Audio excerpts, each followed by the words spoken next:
Le débat est donc ouvert. S'il y a des questions dans la salle, n'hésitez pas. Oui, bonsoir à tous. Donc, d'après ce que j'ai compris, la France est très innovatrice en matière nucléaire. Comment expliquez-vous que les constructeurs automobiles français aient pris tant de retard sur les voitures hybrides?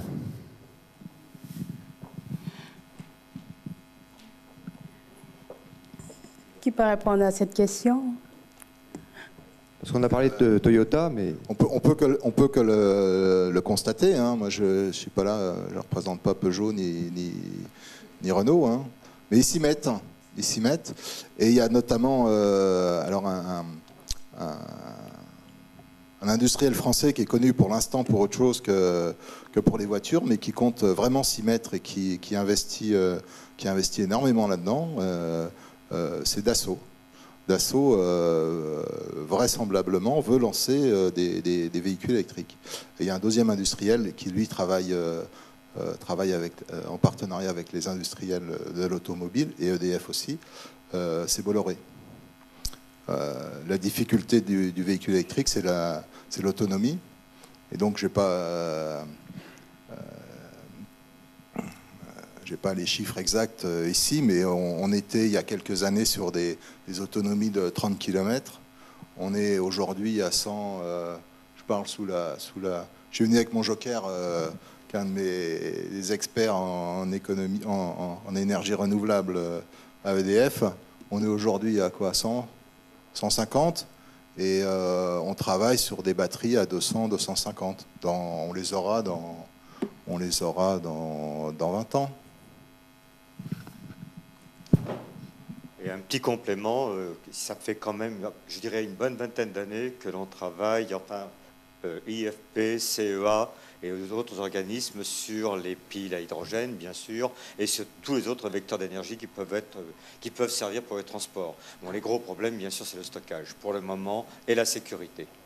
Mais c'est du travail de très longue haleine. Une autre question? Bonjour. J'aurais deux questions assez différentes.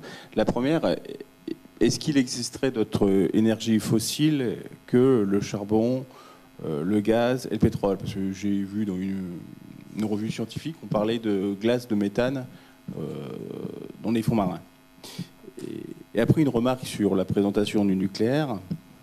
Quand on présente le nucléaire comme n'émettant pas du CO2, je présume qu'on considère que l'extraction du nucléaire, la construction des centrales, du réseau et leur destruction se font uniquement en consommant de l'eau. Et sur le surgénérateur, ça a été un échec complet et il fonctionne au plutonium de type militaire. Alors, je vais réagir tout de suite sur la deuxième question. Donc, concernant les estimations que je vous avais présentées donc, sur les émissions, la comparaison des émissions de CO2 par filière de production d'électricité, évidemment, les statistiques et les études qui avaient été menées portent sur l'ensemble du cycle de l'énergie, pas uniquement sur l'étape de production d'électricité, mais prend en compte l'ensemble du cycle de vie, depuis la construction des centrales jusqu'à leur démantèlement. Ensuite, pour votre deuxième remarque sur le Superphénix, un échec, j'aurais un avis beaucoup plus nuancé. Il faut rappeler qu'en fait Superphénix a fonctionné une vingtaine de mois, que ça a bien fonctionné et que le réacteur a été arrêté essentiellement pour des questions politiques. Et moi, je voudrais parler sur les autres sources d'énergie. Bon, d'abord, je rappelle quand même que l'essentiel de l'énergie, c'est ce qui provient de la chlorophylle et donc toutes les transformations qui se sont faites à partir de la chlorophylle. Sinon, la seule autre que l'on voit en ce moment et qui est en cours d'étude, c'est tout ce qui est récupération d'hydrogène. Il y a d'énormes travaux qui sont faits en ce moment pour voir quelles seraient les possibilités d'exploiter l'hydrogène qui est produit dans les rides océaniques, médio-océaniques. Puisqu'il y a les fumeurs blancs et les fumeurs noirs qui crachent énormément. Donc c'est des axes de recherche, mais il ne faut pas se leurrer. Hein. Ça va coûter une certaine fortune et on ne voit pas le résultat avant une vingtaine ou une trentaine d'années. Mais les axes, la recherche se fait. Une question, pardon. Bonsoir. Est-ce que vous pourriez nous parler un petit peu de la capture du CO2? Où on en est? Est-ce qu'on est encore que dans des essais, que dans des recherches? Ou est-ce qu'il va y avoir des applications pratiques? Et puis quelles sont les difficultés que vous rencontrez? Je vais essayer de répondre relativement brièvement. l'essai principal, enfin qui est plus qu'un essai, c'est le travail de Total avec la réinjection du gaz qui est produit à Lacq dans un site qui est distant, je crois, de 4 ou 5 kilomètres.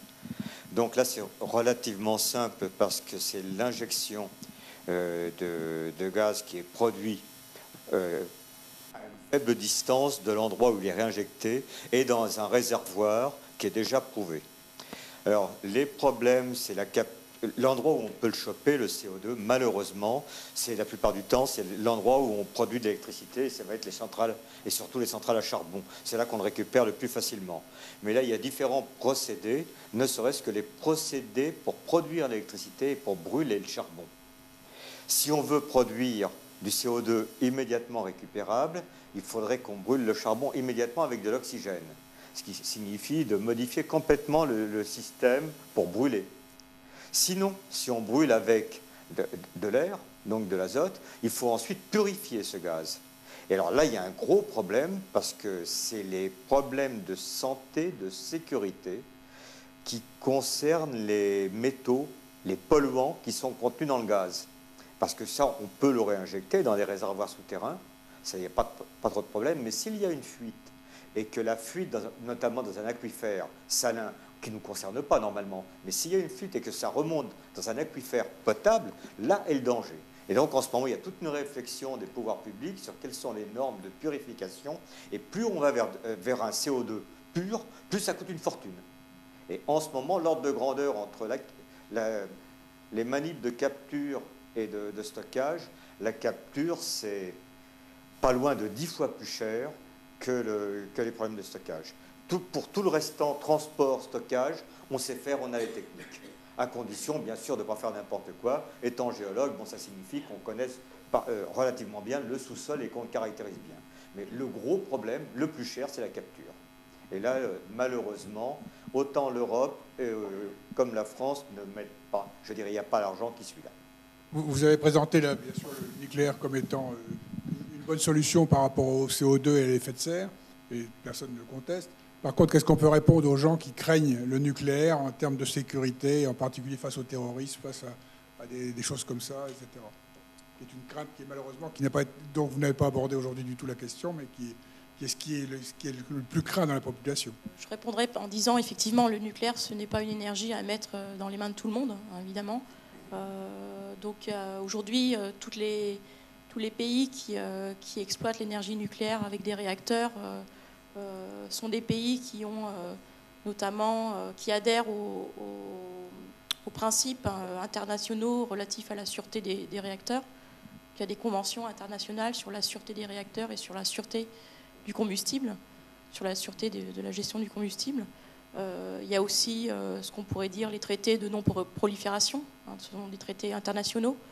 Donc il n'est pas évidemment imaginable d'aller développer l'énergie nucléaire dans des pays qui ne respecteraient pas ces principes de sûreté partagés par la communauté internationale. Je voudrais quand même rajouter quelque chose parce qu'il y a...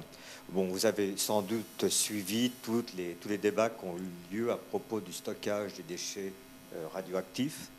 Mais pensez en ce moment à quelque chose qui soucie énormément les pouvoirs publics, ce sont nos réservoirs d'eau. J'entends les citernes, les grands réservoirs d'eau. Et là, qui sont particulièrement protégés parce que la grosse crainte, c'est une pollution volontaire de l'eau. Et à ce moment-là, les dégâts, ils sont fantastiques. Et donc, quand on parle de danger, il faut avoir à l'esprit toute la gamme des dangers possibles et de l'accès et de la possibilité de nuisance. Une autre question? Bonjour. Est-ce qu'on n'a pas tendance aujourd'hui à surestimer les quantités de sable bitumeux existants pour en fait considérer que les réserves de pétrole ne sont pas terminées aussi rapidement que prévu? Alors, si vous vous souvenez sur le schéma que je présentais, quand j'ai parlé de ces réserves-là, c'était des réserves vraiment ultimes. Il n'y avait que 2 pays qui en avaient, dont le Canada. Et vraiment, on en exploite quelques-uns. Pour le moment, ce que l'on sait bien faire, c'est tout ce qui est exploitation à ciel ouvert. Je ne parle pas de la pollution dans ces cas-là. Et puis, ce que l'on fait aussi, et surtout au Canada, c'est avec ce qui coûte assez cher, c'est l'injection de vapeur à très haute pression à l'intérieur pour dissoudre les produits. Il est sûr que si on a besoin de l'énergie contenue dans les sables bitumineux, on fera le travail. Elle existe. Mais c'est vrai que c'est cher pour le moment et c'est très très encombrant. Puis ça bouffe de l'énergie aussi. Mais les réserves, autant je dirais j'ai des problèmes pour les réserves ultimes d'hydrocarbures fossiles, gaz et pétrole, autant pour les schistes bitumineux, là on peut les considérer vraiment comme fiables. Pour compléter la réponse de mon voisin, j'ajouterais qu'en fait, Areva s'est proposé au Canada éventuellement implanter un réacteur qui permettrait de produire justement de la vapeur à très haute température pour pouvoir récupérer ces schistes bitumineux, notamment donc dans la province d'Athabasca au Canada. J'ai une question pour M. Germain. Au niveau du sélénium, quelles sont les réserves mondiales du sélénium? Est-ce que vous avez une idée? Parce que pour le solaire. Et puis après, à Madame d'Areva. Je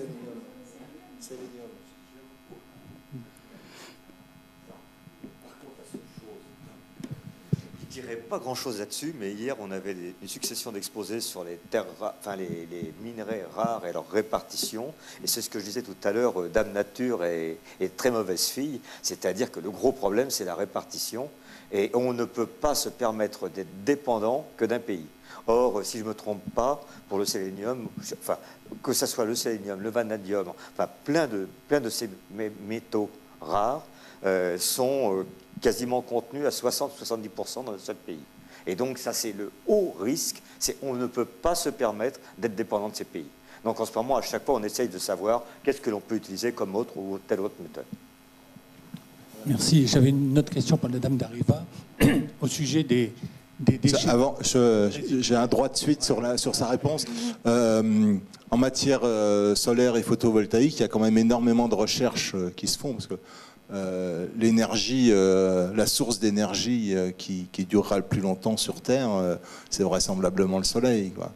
Donc, on développe à titre expérimental et on cherche tout ce qui peut récupérer de l'énergie à partir du solaire. Donc il y a des nouveaux matériaux qui arrivent qui rendront peut-être possible l'indépendance par rapport à des produits comme ceux que vous citez. La dame d'Areva, les déchets résiduels, une fois que tout a été recyclé, il reste toujours du résiduel. Et ça, tout à l'heure, j'ai entendu parler d'énergie propre. Que fait-on des déchets résiduels? Alors, oui. Donc, concernant les déchets radioactifs ultimes, il faut savoir aujourd'hui que ces déchets sont conditionnés dans une matrice vitreuse très résistante et emballés dans des conteneurs en acier inoxydable et entreposés sur le site de La Hague. Et pour vous donner un ordre de comparaison, pour les 50 ans de production d'électricité nucléaire en France, l'ensemble de ces déchets vitrifiés ultimes est entreposé dans un hall de 500 m² à La Hague. Donc c'est un relativement faible emplacement pour une quantité d'électricité de 50 ans de consommation. Donc aujourd'hui, ces déchets sont gérés, parfaitement maîtrisés. Et il n'y a pas eu il n'y a jamais eu aucun incident déclaré, que ce soit sur l'environnement ou sur le personnel, lié à la gestion de ces déchets ultimes. Le site de La Hague est un site industriel protégé, mais pas spécialement militairement, non.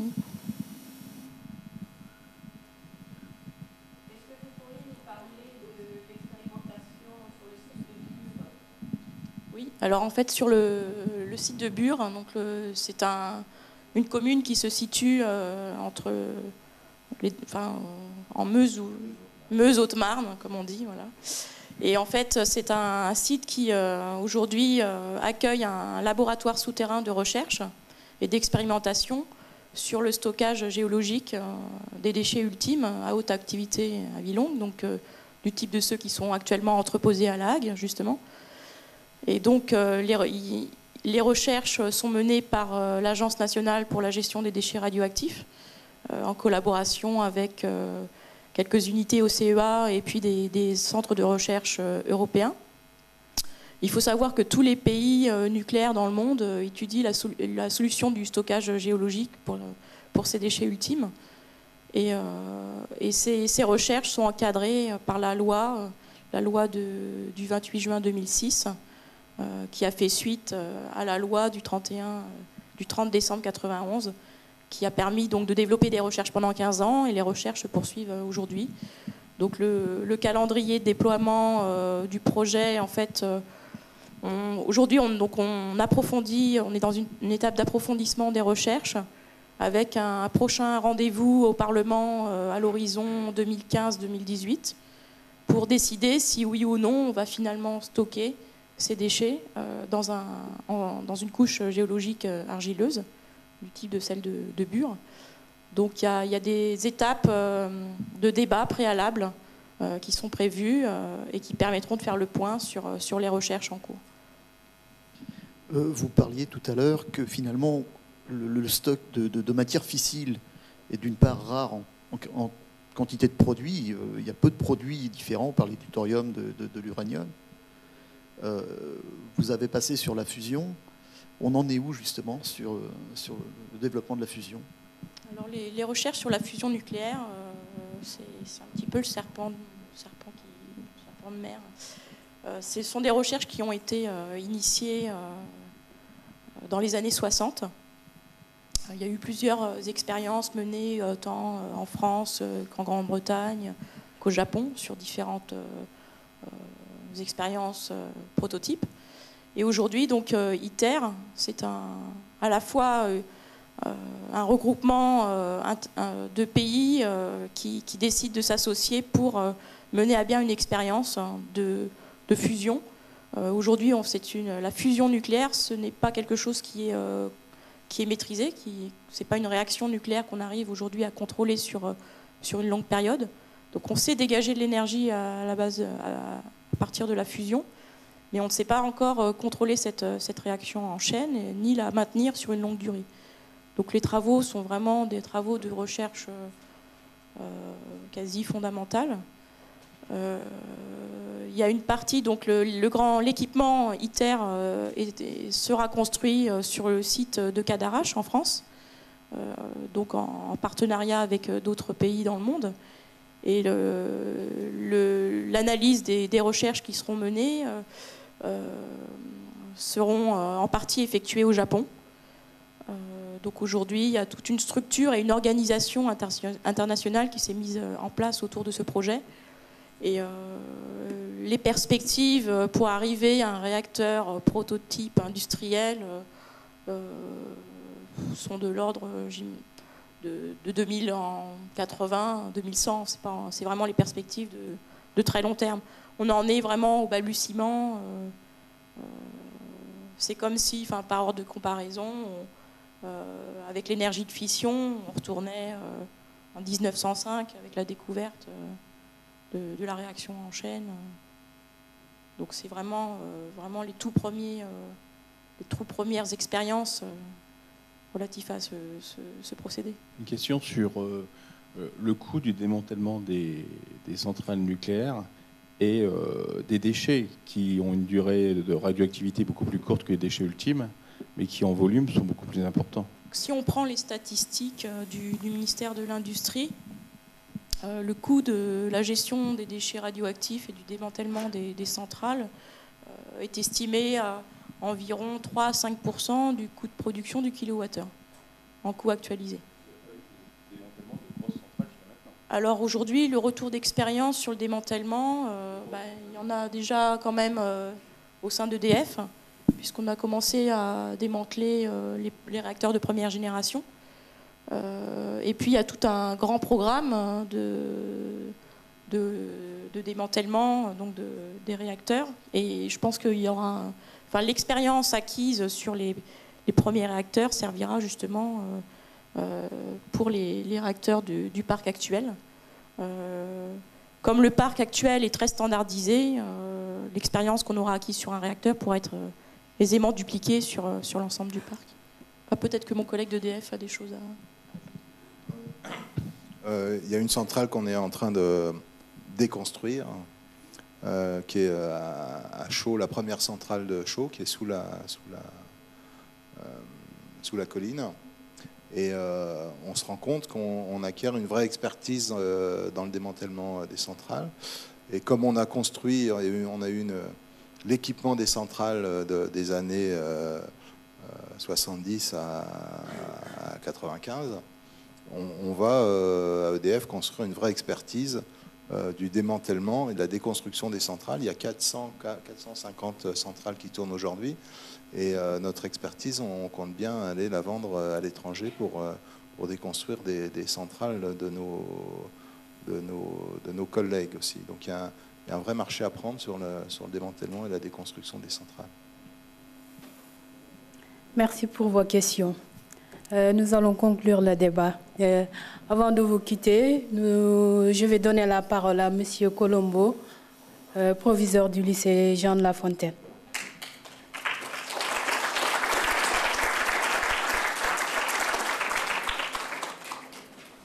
Cette soirée était à l'initiative de nos étudiants de première année de BTS. Je leur laisserai le soin de conclure, de remercier nos intervenants, nos partenaires habituels. Je souhaiterais surtout les féliciter pour le travail réalisé par nos étudiants et nos étudiants de préparation, d'organisation, de choix du sujet, qui est un sujet majeur et qui va les concerner, qui nous concerne et qui va les concerner, eux, dans l'avenir immédiat et futur. Et j'espère que cette soirée aura répondu à certaines de vos interrogations et aura peut-être permis d'en poser. Voilà, merci et bonne soirée.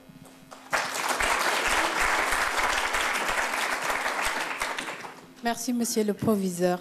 Merci encore une fois à nos intervenants. Merci, cher public, de votre présence et de votre attention. Nous remercions encore une fois tous les partenaires, le Rotary Club de Château-Thierry, l'UISA, les Champagne Paniers, qui nous ont accueillis dans ces locaux magnifiques, le lycée Jean de La Fontaine. Merci également à M. Boyer, grâce à qui on a pu contacter les intervenants. Merci à tous nos camarades étudiants qui ont bien voulu participer pour la réussite de cette conférence. Nous remercions nos professeurs qui nous ont soutenus tout au long de ce projet. N'oubliez pas de remplir le questionnaire qui se trouve à l'intérieur du dossier et de nous le rendre à la sortie de l'amphithéâtre ou des vestiaires. Nous vous invitons, mesdames et messieurs, à venir poursuivre la discussion autour d'un verre. Passez une agréable fin de soirée.